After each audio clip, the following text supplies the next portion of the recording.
Hey everyone, this is my Model 4 computer. I've had it forever. It's been in a few videos, it'll probably be in a few more. It's got a Fred on it that I bought, assembled for me in Maverick quite a while ago now, with the customized C-ROM installed, and it works great for the most part. Lately it has decided to start, I like to say, eating floppy controller chips. That is, if I replace the controller chip, the 1773 chip on the controller card, the floppy drives work for a while and then they start having problems reading. Not sure why that is, so at this point, rather than sacrifice any more to it, I put one in and it worked for a while and then didn't. I tried another controller card, same issue, so before I sacrifice any more hardware, we'll see if we can figure it out. This Model 4 has been restored, of course. Although it was mine and working when I put it into storage years ago, when I brought it out somewhat fewer years ago, it didn't work quite right. It did start up, but the keyboard was barely functional, and the floppy drive controller had started to exhibit the conditions I mentioned before. Anyway, that's that. I have redone the keyboard, like I mentioned. It's got took all the keys off, used a nickel paint conductive pen, and did those. I also recapped the power supply, and I do have a spare power supply floating around for it.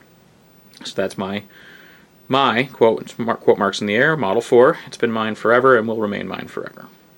This is my new to me Model 4 gate array. So you can't necessarily tell the gate array just by the keyboard, gate array being G-A-T-E-A-R-R-A-Y, since I sometimes run my words together. Anyway, the green screen and the keyboard with the clustered arrow keys are not enough to tell a Radio Shack branded gate array machine. You need to take a look at the serial port and the catalog number. So in this case, the serial port faces out of the rear of the unit instead of the bottom like the non-gate array, the original Model 4. And it has the 26-1069A catalog number. Non-gate array machines do not have that.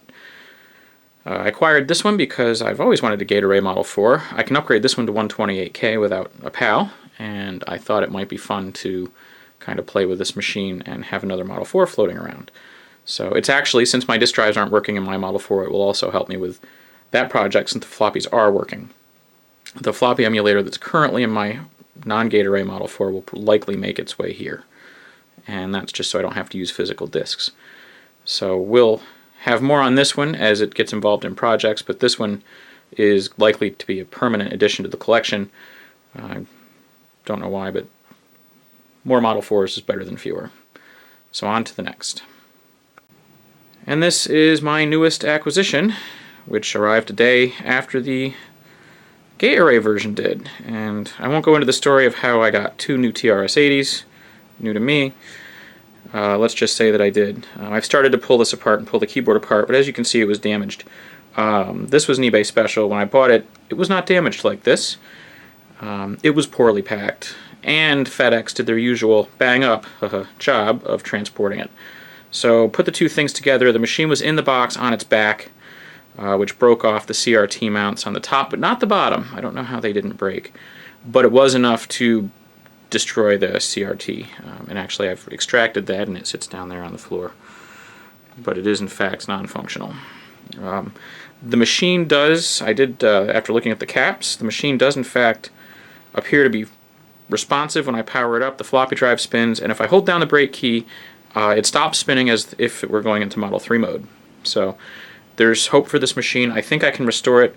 The brakes here are pretty clean, so I'm hoping that I can clean it up. And also, I don't know how much you can see it on camera, but this machine is dirty AF. I mean, my gate array one was fairly dirty, but it was pretty cosmetic. This one's going to take some more work. And of course, as keyboards are, this one is just nasty. Ugh. Probably just shake the camera doing that. Otherwise, it's just got its regular dust and stuff. So, electrically, the machine seems fine. I know nothing about these drives yet. We'll figure that out. Over here, I have the parts that I've kind of extracted. There's a mix of some color computer parts in here, too, but these are the two mounts from the top of the bezel that were holding the CRT in place that are done. It was missing a bunch of case screws. I had only had about half of them, although it did have the screw in the back. It wasn't attached to anything that broke the mount.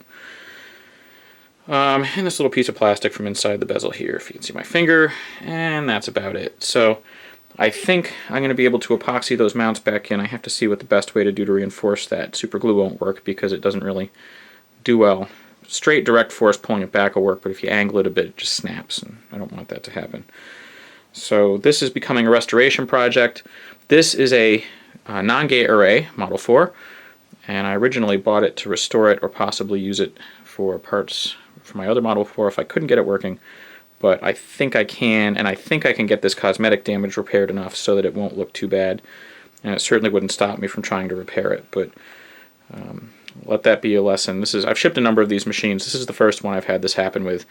I know it's a risk. Some sellers, like the one that sent me my Model 16 when I bought that, did a great job packing it, but this one did not. And so I guess also FedEx is trying to take the United Pound and Stomp or United Parcel Smushers title away from UPS. So thanks to both of them. But I will be documenting my progress on this machine since it is now a project machine. I'll probably have to restore the keyboard, so we'll be doing that again.